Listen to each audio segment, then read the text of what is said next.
Assalamualaikum warahmatullahi wabarakatuh. Semangat pagi. Kami dari kelompok 5 akan mempresentasikan hasil diskusi kami, yaitu laporan dalam pendidikan OECD pada perkembangan pendidikan dan keuangan. Kami terdiri dari 3 orang, yaitu saya sendiri Ani Nurdiana, yang kedua Friska Nindah, dan yang ketiga Alfian Prabowo. Pada materi yang akan kita paparkan yaitu yang pertama, penyebab rendahnya kemampuan PISA di Indonesia, 2, dampak OECD terhadap pembelajaran, 3, mengembangkan pendidikan finansial berkualitas, yang keempat yaitu sumber daya keuangan yang diinvestasikan dalam pendidikan.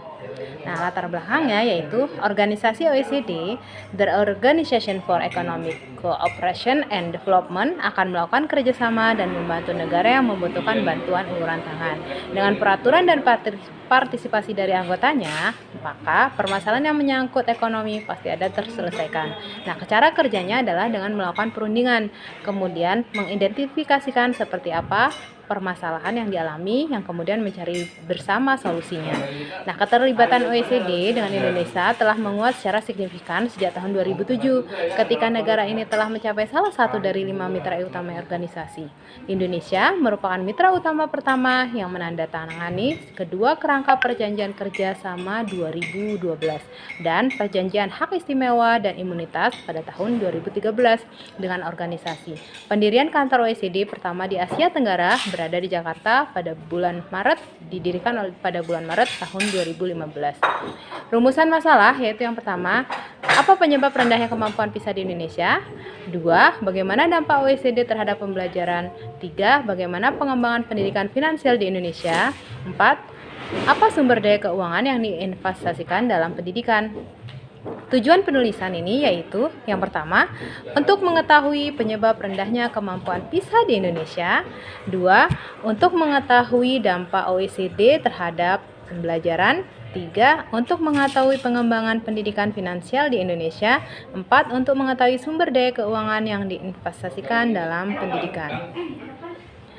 Yang pertama yaitu penyebab rendahnya kemampuan PISA di Indonesia. Nah, penyebab kemampuan PISA di Indonesia terlihat dari grafik. Ini sumbernya dari PISA Indonesia tahun 2012, 2015 hingga 2018. PISA di tahun 2018 memiliki tingkat kesulitan yang berbeda daripada periode sebelumnya. Tidak hanya Indonesia, mayoritas negara lain juga kesulitan untuk menaikkan skor, terutama kategori membaca. Lebih dari setengahnya mengalami penurunan skor, sementara lainnya hanya naik tipis. Kemudian penyebab rendahnya kemampuan PISA di Indonesia, termasuk literasi di Indonesia, disebabkan oleh banyak hal. Salah satunya adalah penggunaan teknologi yang kurang bijaksana. Masyarakat Indonesia banyak yang terlena akan kecanggihan teknologi masa kini, cenderung untuk menikmati hal lain seperti bermain game, sosial media, mendengarkan musik, ataupun fotografer dibandingkan dengan membaca. Sedangkan yang menjadi polemik untuk wilayah yang masih terpencil terjadi karena minimnya akses terhadap buku atau tidak adanya akses perpustakaan yang memadai. Baik, selanjutnya saya akan melanjutkan penjelasan terkait penyebab rendahnya kemampuan PISA di Indonesia. Rendahnya tingkat literasi di Indonesia disebabkan oleh banyak hal. Salah satunya adalah penggunaan teknologi yang kurang bijaksana. Masyarakat Indonesia banyak yang terlena akan kecanggihan teknologi masa kini, cenderung untuk menikmati hal lain seperti bermain game, sosial media, mendengarkan musik, ataupun fotografi dibandingkan dengan membaca. Sedangkan yang menjadi polemik untuk wilayah yang masih terpencil terjadi karena minimnya akses terhadap buku atau tidak adanya akses perpustakaan yang memadai. Salah satu aspek yang dipelajari dalam studi PISA untuk menjelaskan capaian belajar siswa adalah kualitas guru. Hasil studi PISA pada tahun 2018 menunjukkan setidaknya ada 5 kualitas guru Indonesia yang dianggap dapat menghambat belajar, yaitu yang pertama, guru tidak memahami kebutuhan siswa. Yang kedua, guru seringkali tidak hadir. Yang ketiga, guru cenderung menolak perubahan. Yang keempat, guru tidak mempersiapkan pembelajaran dengan baik. Dan yang terakhir, guru tidak fleksibel dalam proses pembelajaran. Selanjutnya, saya akan menjelaskan terkait dampak OECD terhadap pembelajaran. Program internasional yang dilaksanakan setiap 3 tahun sekali ini bertujuan untuk memonitor literasi membaca, kemampuan matematika, dan kemampuan sains yang diperuntukkan untuk siswa berusia 15 tahun dengan maksud mengevaluasi dan meningkatkan metode pendidikan di suatu negara. Kebijakan pendidikan Indonesia dalam merespon PISA adalah memberikan muatan soal HOTS atau Higher Order Thinking Skill. Menurut Anderson dan Cradwell dalam Davik pada tahun 2014, soal HOTS adalah soal evaluasi yang melibatkan kognisi tingkat tinggi dari taksonomi Bloom. Soal HOTS dirancang untuk berpikir aplikatif dalam pembelajarannya. Dalam konsep ini, diharapkan siswa mampu mengaplikasikan yang diketahui dan menjadi solusi bagi permasalahan di kehidupan sehari-hari.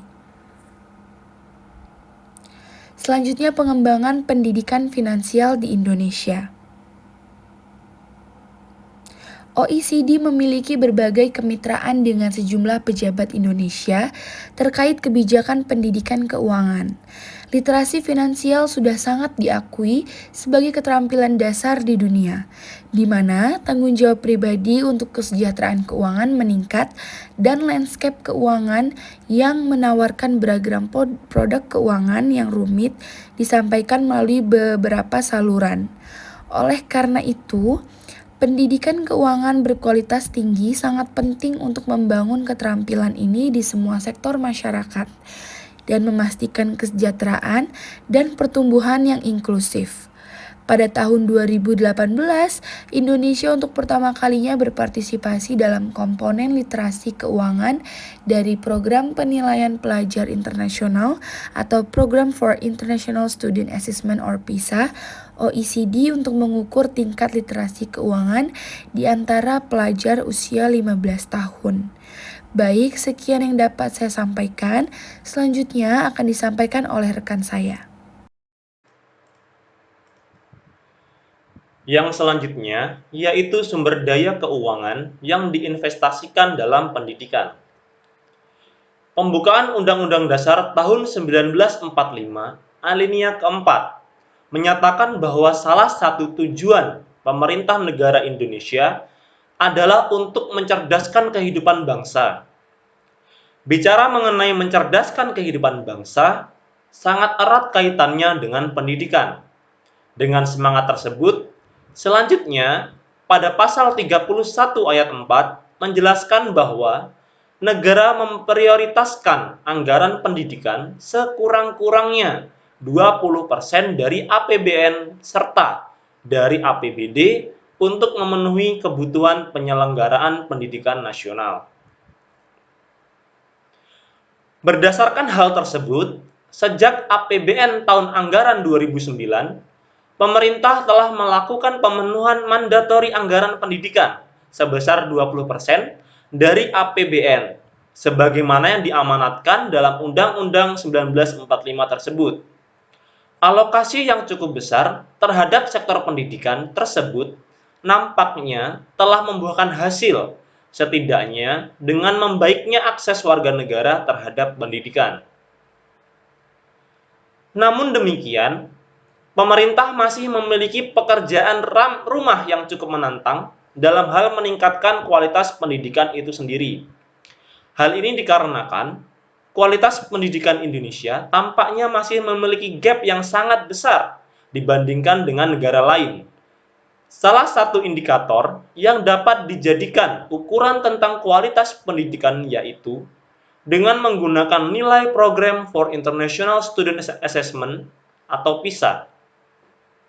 Dalam penilaian PISA, siswa berusia 15 tahun dipilih secara acak untuk mengikuti tes dari 3 kompetensi dasar, yaitu membaca, matematika, dan sains. PISA mengukur apa yang diketahui siswa dan apa yang dapat dia lakukan dengan pengetahuannya tersebut. Hasil penilaian dari PISA dikeluarkan setiap 3 tahun sekali, dan nilai PISA terakhir dikeluarkan pada tahun 2018. Anggaran pendidikan melalui belanja pemerintah pusat setidaknya dilaksanakan oleh kementerian negara atau lembaga yang diantaranya adalah Kementerian Pendidikan dan Kebudayaan, Kementerian Agama, serta Kementerian Pekerjaan Umum dan Perumahan Rakyat sebagai 3 kementerian yang memiliki anggaran pendidikan paling besar. Hal ini menggambarkan bahwa bidang pendidikan terkait erat dengan bidang-bidang lainnya. Adapun untuk anggaran pendidikan yang dialokasikan melalui TKDD tersebar di berbagai jenis TKDD, seperti dana transfer umum, dana transfer khusus, dana otonomi khusus, dan dana insentif daerah. Anggaran pendidikan melalui TKDD antara lain digunakan untuk bantuan operasional sekolah. Sedangkan untuk anggaran pendidikan yang dialokasikan melalui pembiayaan digunakan antara lain untuk membentuk atau menambah berbagai jenis dana abadi di bidang pendidikan yang terdiri atas yang pertama yaitu dana pengembangan pendidikan nasional, yang kedua dana abadi penelitian, yang ketiga dana abadi kebudayaan, dan yang keempat dana abadi perguruan tinggi. Demikian presentasi dari kelompok kami. Bagi teman-teman yang merasa kurang jelas atau ingin ditanyakan, silahkan dikirimkan lewat kolom chat. Terima kasih. Saya Iri. Wassalamualaikum warahmatullahi wabarakatuh.